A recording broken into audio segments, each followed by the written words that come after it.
ಜಿಲ್ಲಾ ವರದಿ 3ಕ್ಕೆ 3 ಕ್ಷೇತ್ರಗಳಲ್ಲಿಯೂ ಕಾಂಗ್ರೆಸ್ ಗೆಲುವು ಸಾಧಿಸಿದ್ದ ಹಿನ್ನೆಲೆಯಲ್ಲಿ ಪಟ್ಟಣದ ಕಿತ್ತೂರು ಚೆನ್ನಮ್ಮ ವೃತ್ತದಲ್ಲಿ ಕಾಂಗ್ರೆಸ್ ಪಕ್ಷದ ಕಾರ್ಯಕರ್ತರು ಪಟಾಕಿ ಸಿಡಿಸಿ ಸಿಹಿ ಹಂಚಿ ಸಂಭ್ರಮ ಪಟ್ಟರು.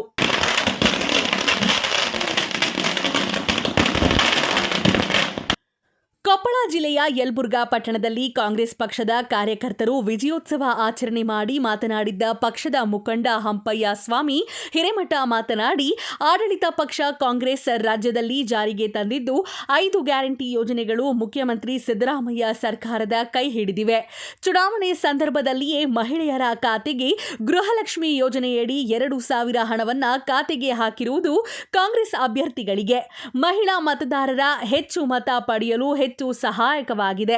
ಪಂಚ ಗ್ಯಾರಂಟಿ ಯೋಜನೆಗಳು ಉಪಚುನಾವಣೆಯಲ್ಲಿ 3ಕ್ಕೆ 3 ಕ್ಷೇತ್ರಗಳ ಗೆಲುವಿಗೆ ಗ್ಯಾರಂಟಿ ಯೋಜನೆಗಳೇ ಕಾಂಗ್ರೆಸ್ ಸರ್ಕಾರದ ಅಭಿವೃದ್ಧಿ ಯೋಜನೆಗಳು ಸಹ ಉಪಚುನಾವಣೆಯಲ್ಲಿ ಕಾಂಗ್ರೆಸ್ ಅಭ್ಯರ್ಥಿಗಳಾದ ಚನ್ನಪಟ್ಟಣ ಸಿಟಿ ಯೋಗೇಶ್, ಸಂಡೂರಿನ ಶಾಂತಾ ತುಕಾರಾಂ, ಶಿಗ್ಗಾವಿಯ ಯಾಸಿನ್ ಪಠಾಣ್ ರವರ ಗೆಲುವಿಗೆ ಸಹಕಾರಿಯಾಗಿದೆ ಎಂದು ಹರ್ಷ ವ್ಯಕ್ತಪಡಿಸಿದರು. ಸರ್ಕಾರದ ಗ್ಯಾರಂಟಿ ಯೋಜನೆಗಳ ಫಲಶ್ರುತಿಯಾಗಿ ಈ ಒಂದು ವಿಜಯೋತ್ಸವವನ್ನ ನಾವು ಇವತ್ತು ಆಚರಣೆ ಮಾಡ್ತಾ ಇದ್ದೇವೆ. ಇವತ್ತು ಕಾಂಗ್ರೆಸ್ ಸರ್ಕಾರದ ಯೋಜನೆಗಳು ಜನರ ಮನ ಮುಟ್ಟಿದೆ ಅಂತ ಹೇಳೋದಕ್ಕೆ ಈ ಒಂದು ಫಲಿತಾಂಶ ಅತ್ಯಂತ ಒಂದು ಪ್ರದರ್ಶನ ನೀಡಿದಂತ ಒಂದು ಸತ್ಯಾಂಶ ಅಡಗಿರ್ತಕ್ಕಂಥ ಒಂದು ಫಲಿತಾಂಶವಾಗಿದೆ.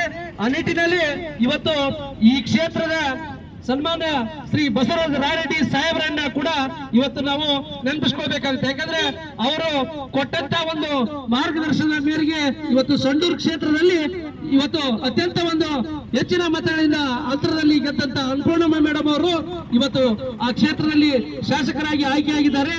ಮತ್ತು ಚನ್ನಪಟ್ಟಣದಲ್ಲಿ ಕೂಡ ಏನಪ್ಪಂದ್ರೆ ಸಿಪಿ ಯೋಗೇಶ್ವರ್ ಅವರು ಕೂಡ ಏನಪ್ಪಂದ್ರೆ ಇವತ್ತು ಗೆದ್ದು ವಿಜಯ ಪತಾಕೆಯನ್ನು ಹಾರಿಸಿದ್ದಾರೆ.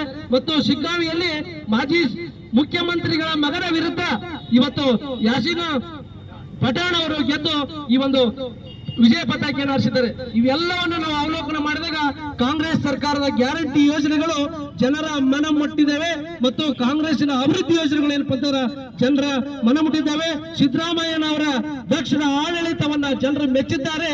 ಸನ್ಮಾನ್ಯ ರಾಯರೆಡ್ಡಿ ಸಾಹೇಬರ ವಿಜಯೋತ್ಸವದಲ್ಲಿ ಮಹಿಳಾ ಬ್ಲಾಕ್ ಕಾಂಗ್ರೆಸ್ ಅಧ್ಯಕ್ಷೆ ಸಾವಿತ್ರಿ ಗೊಲ್ಲರ್, ಯುವ ಕಾಂಗ್ರೆಸ್ ಅಧ್ಯಕ್ಷ ಮಹಾಂತೇಶ್ ಗಾಣಿಗೇರ್, ಪಕ್ಷದ ವಕ್ತಾರರುಗಳಾದ ಡಾಕ್ಟರ್ ಶಿವಣ್ಣಗೌಡ ದಾನರೆಡ್ಡಿ, ಸಂಗಮೇಶ್ ಗುತ್ತಿ, ಮುಖಂಡರುಗಳಾದ ರೇವಣೆಪ್ಪ, ಸಂಗಟ್ಟಿ ಶರಣಪ್ಪ ಗಾಂಜಿ, ಎಂಎಫ್ ನದಾಫ್, ಮಾನಪ್ಪ ಪೂಜಾರ್, ಶರಣ್ಗೌಡ ಬಸ್ಸಾಪುರ ಸೇರಿದಂತೆ ಮತ್ತಿತರರು ವಿಜಯೋತ್ಸವದಲ್ಲಿ ಭಾಗವಹಿಸಿದ್ರು.